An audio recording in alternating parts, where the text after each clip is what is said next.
آپ کا دوسرا سفر حج تھا، غالباً 1906 میں آپ دوسری مرتبہ حج کعبہ کے لیے تشریف لے گئے تھے۔ آپ کے بڑے صاحبزادے حجت الاسلام مولانا حامد رضا خان رحمۃ اللہ علیہ بھی آپ کے ساتھ تھے۔ حج کی حاضری کے وقت، اس وقت وہاں پر ظاہر سی بات میں 1906 کی بات کر رہا ہوں، وہابیت کا غلغلہ نہیں تھا، اہل سنت و جماعت تھے، ترکیوں کی خلافت تھی، سنی عاشقان رسول مکہ میں بھی تھے، مدینے میں بھی تھے، علماء حرمین طیبین تھے۔ جیسی علماء کو معلوم ہوا ہندوستان سے ایک جوان عالم دین ہے، وہ آئے اور ان کے علم کا توتی بولتا تھا اس وقت۔ تو اس وقت وہابیوں کے شروع کے فتنے نکلے تھے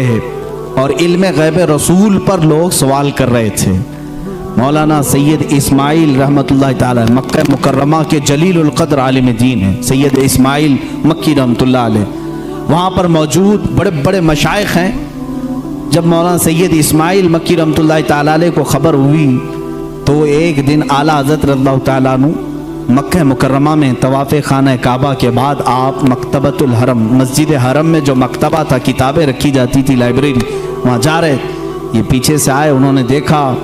اعلیٰ حضرت رضی اللہ تعالیٰ عنہ کو دیکھا، اور اس کے بعد ملاقات ہوئی، گفتگو ہوئی۔ مکتبے میں جب گئے تو وہاں 4 علماء اور بیٹھے تھے، سب کتابیں کھولے ہوئے بیٹھے تھے۔ اعلیٰ حضرت سے ان لوگوں نے عربی میں سوال کیا کہ شریف مکہ گورنر، جو مکہ کے گورنر ہیں، ان کا ذہن خریدنے کے لیے کچھ وہابی علماء علم غیب پر سوالات کر رہے ہیں، ہمارے پاس 5 سوال آئے ہیں،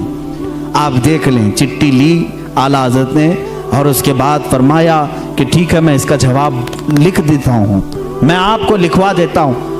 ان علماء نے کہا ہم کو اتنا جلدی نہیں چاہیے، اتنا مفصل چاہیے، اتنا تفصیلی چاہیے کہ وہ ان میں سے کوئی جواب نہ دے سکے۔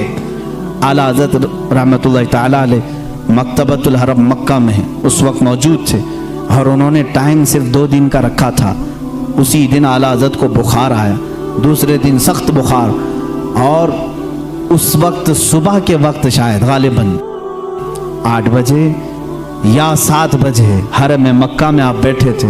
علماء موجود ہیں بڑے بڑے، وہاں پر مفتی حنفیہ بھی تھے، مفتی شافعیہ بھی تھے، مفتی مالکیہ بھی تھے، یہ 4 مذاہب کے مفتی وہاں پر ہوتے تھے، ہر زمانے میں رہے ہیں، یہ بڑے بڑے عبقری شخصیات وہاں تھے۔ اعلیٰ حضرت رحمۃ اللہ تعالیٰ علیہ بخار کی حالت میں لکھانا شروع فرماتے ہیں، حضور صلی اللہ تعالیٰ علیہ وسلم کے علم غیب پر